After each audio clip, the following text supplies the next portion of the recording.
The movie begins when David Clark, a small-time drug dealer, was robbed by thugs in the city of Denver. His college friend and supplier, Brad Girdlinger, forced him to smuggle marijuana from Mexico in exchange for clearing his $43,000 debts. He thought it was impossible at first, but realized that in order to succeed, he needed to cover up. He hired his neighbor, Rose, a stripper, to pose as the mother, Casey, a runaway, to pose as the elder daughter, and Kenny as the son. Together they traveled to Mexico to procure the contraband. David got a new haircut and gave money to Casey and Kenny for them to buy new clothes. After they were done, they boarded the plane with Rose. The flight attendant got suspicious at first, but thanks to Rose's quick thinking, they pretended to have a prayer. After some time, they arrived at the drug cartel. David got out of the RV and a tall man pointed a gun at him. He mentions that he was there to pick up drugs from Pablo Chacon, and he leads him to their storeroom. They load tons of drugs into the RV, which made David so surprised, as that amount is much more difficult to smuggle than he originally thought. So he called Brad and asked why he made him smuggle such a large amount. Brad just brushed it off as he sculpted an ice figure. They soon arrive at the border. As police officers check the cars ahead of them, another RV lined up to them wanting to talk. The man introduced himself as Donnie Fitzgerald, Edie Fitzgerald, and their daughter Melissa Fitzgerald. When Kenny saw Melissa, he was love-struck at her beauty. But they were soon called by the border guards to do the inspection. Tensions rise as dogs seem to sniff something from the supposed baby Rose was holding. The border police are about to open the doors when immigrants from under their RV make their escape. The police chased after them and the Millers were allowed entry without any inspection. The Millers all heaved a sigh of relief. They thought they wouldn't make it. They are in high spirits, and they even sing a song together. Meanwhile, the real Pablo Chacon showed up with the gringo. Finding out that his drugs were stolen, he sent his men after David. David was driving quickly to finish the job, but he did not read the manual on weight distribution, unlike Rose. And the RV soon broke. Stranded in the middle of the desert, with no one to help them, Rose and Casey left to find help. Fortunately, the Fitzgerald family showed up and towed their truck.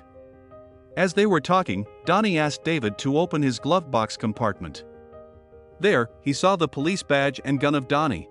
Turns out, he's not only a cop but also a DEA agent for the US. David and Rose immediately panicked, and they went to the back of the car to have a family meeting. They want to separate with the Fitzgerald family as soon as they could. Upon arriving at the car repair shop, they found that it was closed. And it would take another day to get their RV fixed.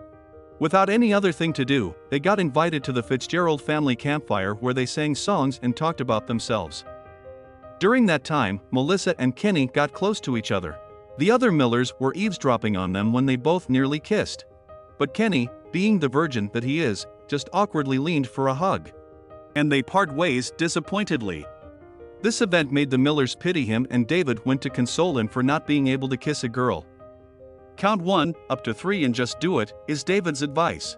Kenny, satisfied with that, went back to the RV while David and Rose went to the tent of Girdlinger to steal the keys.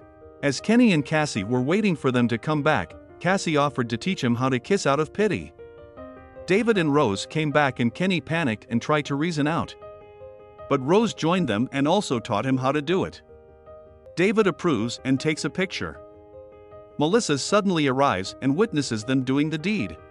She left, dismayed and heartbroken. The following morning, it is finally time to say goodbye to the Fitzgerald family. Their RV was fixed. Donnie and David talk about last night's events and even ask how David and Rose kept their love after many years.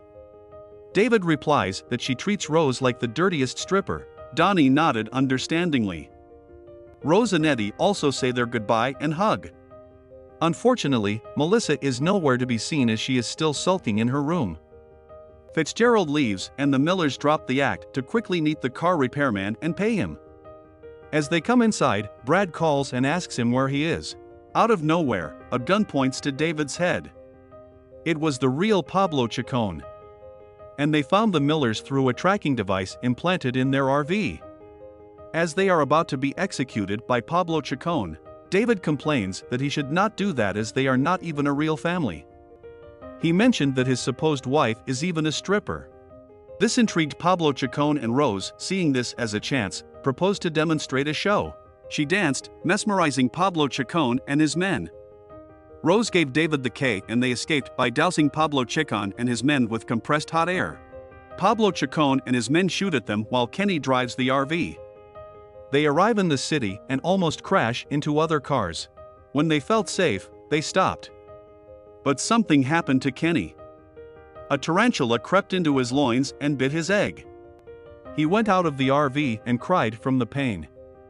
It was worse than getting rejected by Melissa, I bet. David calms him and tells that he's going to be okay. He shows them where he was bit, and they were flabbergasted. Rose suggested that they go to the hospital, but David, not wanting to waste any more time, disagreed. Kenny collapsed soon after that. They rushed Kenny to the ER. A few moments later, the doctor comes out and informs the Millers that Kenny had an allergic reaction from the venom and would need to be in the hospital for a few more hours. David did not like that, as he had called Brad previously and told him to bring the drugs by night and he would get a bonus of $500,000. David and Rose argued again, with Rose and Casey against the idea of leaving Kenny behind. They go back to the RV and continue their argument, but Rose was not having it. Suddenly, a person named Scotty P knocks on the door. He was the guy Casey met earlier at the hospital and they agreed to hang out. Just as they were about to leave, Rose and David stopped them to inquire more about the guy. They have just met and it doesn't look like a good idea to have Casey hang out with him when they have just met. David asked about what Scotty P does for a living. He said he's working at the amusement park. David and Rose relented and let Casey ride the bike Scotty P. When Casey comes back, they go to the hospital to fetch Kenny, who is now in a wheelchair. David hurriedly pushed the wheelchair to get back to the RV. But he slips and Kenny falls. They argued again and he let slip that he was earning $500,000 from his deal with Brad. "You guys are getting paid?" says Kenny, because he came only to help David, not knowing a huge amount of money was involved. Casey walks away feeling betrayed. Rose could not believe her ears when David not to get Casey back. But David just ignored them and drove alone.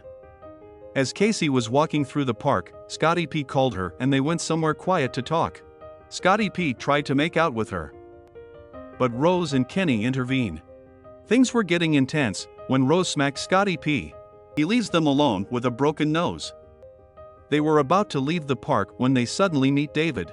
Turns out, he misses traveling with the Millers and wants them to come with him again. He even proposed to split the money for everyone. But Rose, Casey, and Kenny were still angry at him for leaving them. So get to his knees and apologized. And they were once again the Millers family.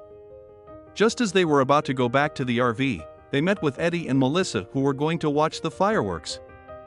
Melissa dropped the bomb and said Kenny was making out with his sister and mother. Kenny spilled the beans by saying they were not his real family and they are actually, in fact, just drug smugglers. Suddenly, one of Pablo Chacon's goons got behind them and was about to shoot them. Luckily, Donnie saves them.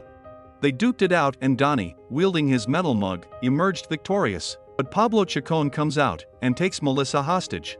After getting the guns, he let Melissa go. Then he threatens to kill the Millers family for all the things they did to him. David went in front to protect them, saying he's the one Pablo should kill. Just as he was about to, fireworks distracted Pablo Chacon and David took the opportunity. Kenny delivered a good smack to Pablo Chacon and knocked him out. Melissa was happy and they both kissed. The Millers family broke the law. Donnie said he would arrest them, but said he will after he finishes hugging his family. The Millers took this as a cue that Donnie was letting them go free. David arrives at Brad the next morning and delivers the drugs. But Brad said that he was not going to give his $500,000 because he was late. Just then, the DEA burst everywhere, arresting Brad. It turns out, David sold Brad for his freedom. David, along with the other Millers, were placed in a witness protection plan. Soon, they were living together as a family. The Millers family.